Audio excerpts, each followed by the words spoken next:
So in this lesson, 8.9c, we're going to be learning about topographic maps.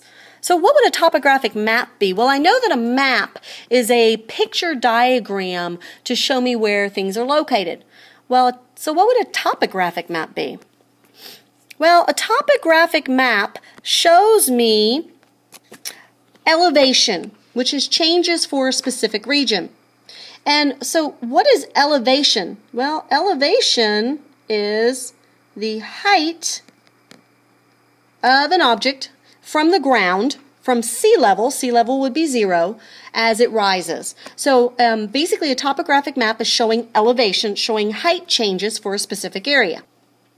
So what's the purpose of a topographic map? Well, a two-dimensional map doesn't really give us the information that we need to show us whether or not an area has a mountain or a lake or a pond. And so we use a topographic map to show us exactly what the land is doing, the ground is doing. So how do we do that? Well, we use contour lines. And these are contour lines right here. You can see the contour lines, and they indicate elevation, they indicate height. They are the main part of any topographic map, and they're the first things that you're going to notice when you look at a topographic map. So basically, this topographic map right here is showing you in a two-dimensional representation what this elevated map is trying to explain. We've got two types of contour lines. We have regular contour lines, and those are in here, these thin brown lines which aren't really labeled with numbers, and we see those predominantly over the topographic map. Then we have index contour lines, and these are the index contour lines right here. They're darker, and they are labeled with the elevation. So, what's the secret? You read between the lines. The closer the lines are, right here, the steeper the slope. The further apart the lines are, the less of a slope you have, more of a flat land, more of a gentle slope, which is flatter land. So the steeper the lines, the closer the lines are together, the higher in elevation that land feature will be.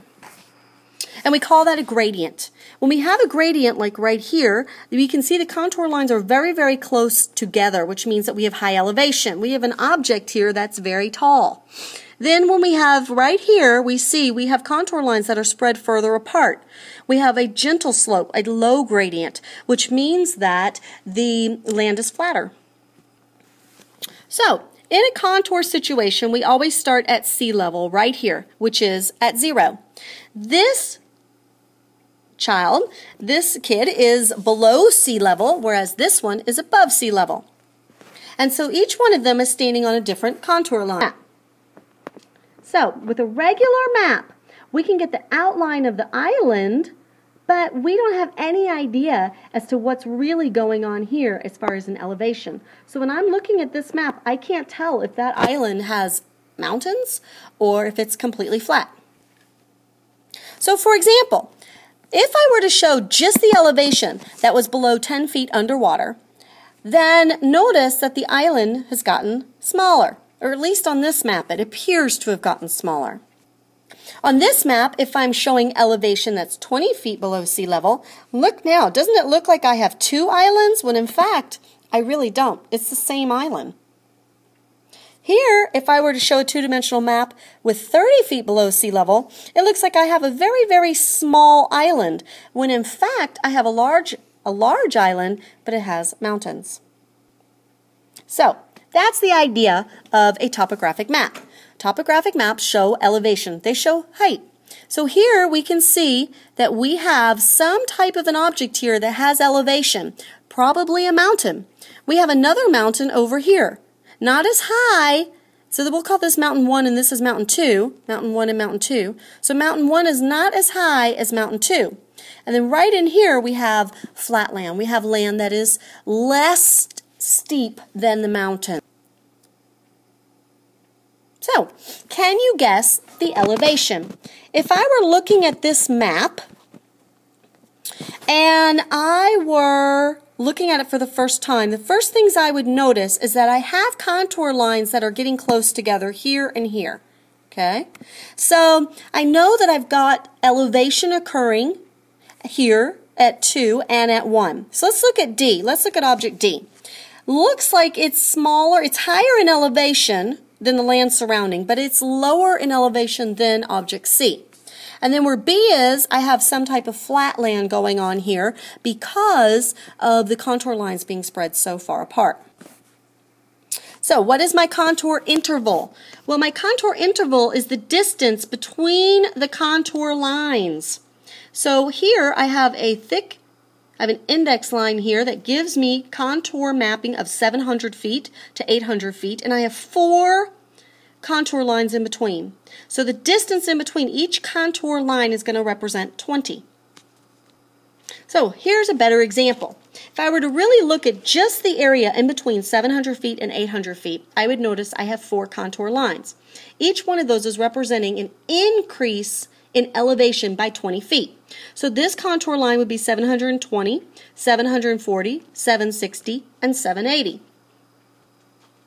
When I look at this particular topographic map, the first thing that I notice is I've got lines that are very, very close together. So I have some type of elevation occurring here, whereas we've got some further apart down in here. These interval lines are further apart, the contour lines. And then I also noticed that I've got blue, and I indicated those with the arrows. The blue is actually showing you water. And in this case, if we looked closer, we would be able to see how the water is flowing.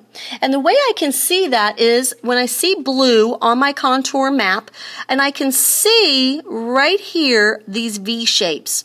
Well, the V shapes go in the direction of the water flowing down. So the water is actually flowing down here and here because the V's are pointing in that direction.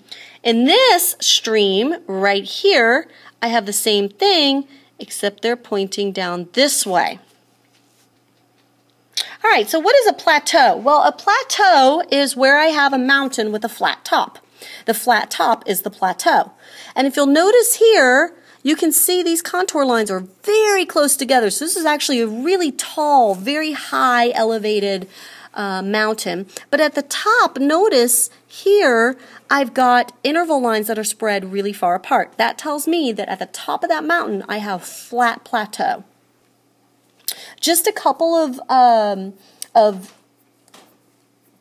pictures that you might see on your topographic map. You might see something that looks like this, which is a depression, which is where you have contour lines but they have hash marks in them, and we'll talk about that in just.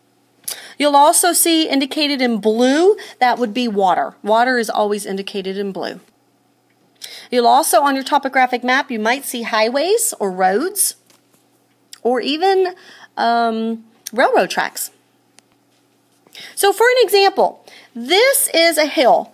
A hill is indicated by the slope is increasing from all directions, and at the top you have this nice peak right there, as indicated on the topographic map. Here's a valley. And valleys are usually formed by streams or rivers that have weathered and eroded the ground.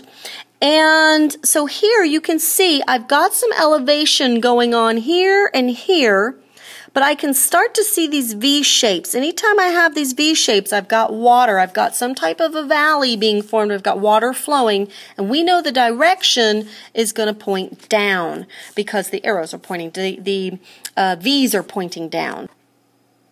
In a ridge, I have these contour lines. Again, they are increasing.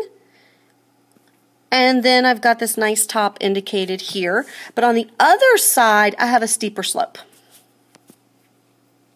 Here, I have what's called a saddle. And in a saddle, I have 2 points of elevation as indicated here.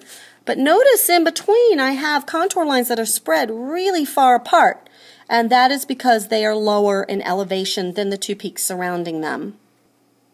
A depression is where the land is lower than the surrounding area. So it could be a sinkhole. And we indicate that with these hash marks on the contour lines. And you can see here I'm adding the hash marks. And that's our lesson on topographic maps. See you next time. Made with Doodlecast Pro.